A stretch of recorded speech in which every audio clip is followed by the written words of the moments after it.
የአሜሪካው ፕሬዚደንት ዲጄቲ የተወሰኑ የሙስሊም ብራዘርሁድ ቅርንጫፎችን በቴሮሪስት ኦርጋናይዜሽን መፈረጅ የሚያስችለውን ኤክስኪዩቲቭ ኦርደር በትላንትናው ዕለት ፈርሟል። በዚህ ኤክስኪዩቲቭ ኦርደር መሰረት በማርኮ ሩቢዮ የሚመራው የአሜሪካ ስቴት ዲፓርትመንት፣ በቤሲት የሚመራው ትሬጀሪ ሴክሬታሪ እና በቦንድ የሚመራው የአሜሪካ አቶርኒ ጀነራል በ30 ቀን ውስጥ ጉዳዩን መርምሮ ለአሜሪካ ፕሬዚደንት እንዲያሳውቅ የሚል ኦርደር ነው። የግብጽ፣ የሊባኖስና የዮርዳኖስን የሙስሊም ብራዘርሁድ እነዚህ ሶስቱ የአሜሪካ ሚኒስቴር መስሪያ ቤቶች ካረጋገጡለት በ45 ቀናቶች ውስጥ ራሳቸው እነዚህ ዲፓርትመንቶች ማዕቀብ የሚጥሉበትና ሌሎችንም የህጋዊ ፕሮሲጀሮችን እንዲጀምሩ የሚያዝ ነው።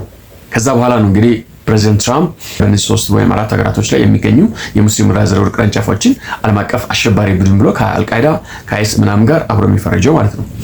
ለምንድነው እነዚህ ሀገራቶችን ብቻ የተወሰኑትን የመረጠው? ሙስሊም ብራዘርሁድ በየሀገራቶቹ እንደ እስስት የተለያየ ባህል ነው ያለው።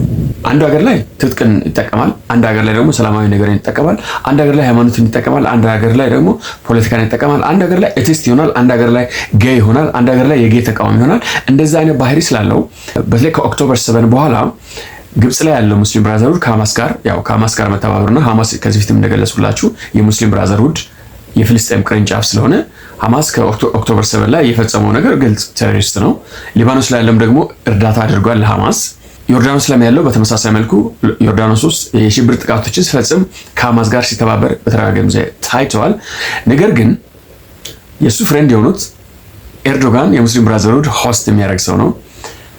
የካታር ኢሚር የሙስሊም ብራዘርሁድ ሆስት የሚያደርግ ሰው ነው። ካታር ኢሚር ዋና በዚህ ዓለም ላይ ሙስሊም ብራዘርሁድ ፈንድ የሚያደርጉ ናቸው። ነገር ግን በጓደኝነት ሰበብ ይመስላል ሰውየው የካታርና የቱርክን ዘሏቸዋል። ዓለም የተጠየቀ ያለው ነገር ምንድነው? ከሙስሊሞች በላይ ስለ እስልምና ታውቃላችሁ ነው። ምክንያቱም ግብጽ ውስጥ አሸባሪ ተብሎ የተፈረጀ፣ ዩናይትድ አረብ ኤሚሬትስ ውስጥ አሸባሪ ተብሎ የተፈረጀ፣ ሳውዲ አረቢያ አሸባሪ ተባለ፣ ሲሪያ አሸባሪ ተባለ፣ ዮርዳኖስ አሸባሪ ተባለ፣ ራሽያ ውስጥ አሸባሪ ተብሎ የተፈረጀ ድርጅት አውሮፓና አሜሪካ ሲሄድ ሰላማዊ የሚሆንበት ምክንያት ምንድን ነው የሚል ጥያቄ ነው እስላሞች እያነሱ ያሉት።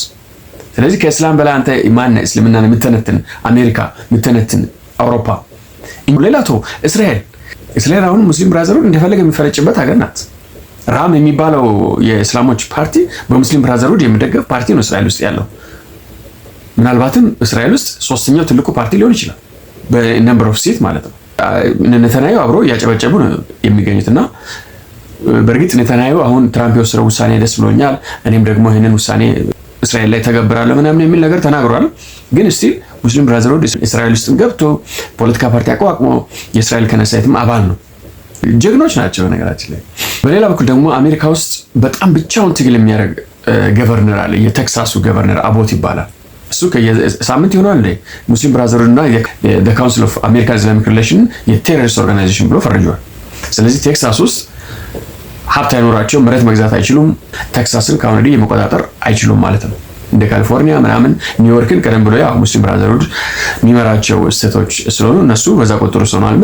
ምናልባት የፍሎሪዳው ገቨርነር ዴሳንቲስ እሱ ትንሽ ስታሚና ያለው ሰው ነውና ገቨርነር አቦትን ሊከተለው ይችላል ተብሎ ይታሰባል። ከዛ ውጭ ግን ብቻውን እየተፋለመ ያለ ገቨርነር ፕሬዝዳንት ዝም ብሎ ኮንግሬስ ዝም ብሎ ሴኔት ዝም ብሎ ብቻውን አሸባሪን እየተፋለመ ያለ ሰው ገቨርነር አቦት ነው እና ፕሬዝዳንት ትራምፕ እሱን ተከትለው የወሰነው ውሳኔ ነው።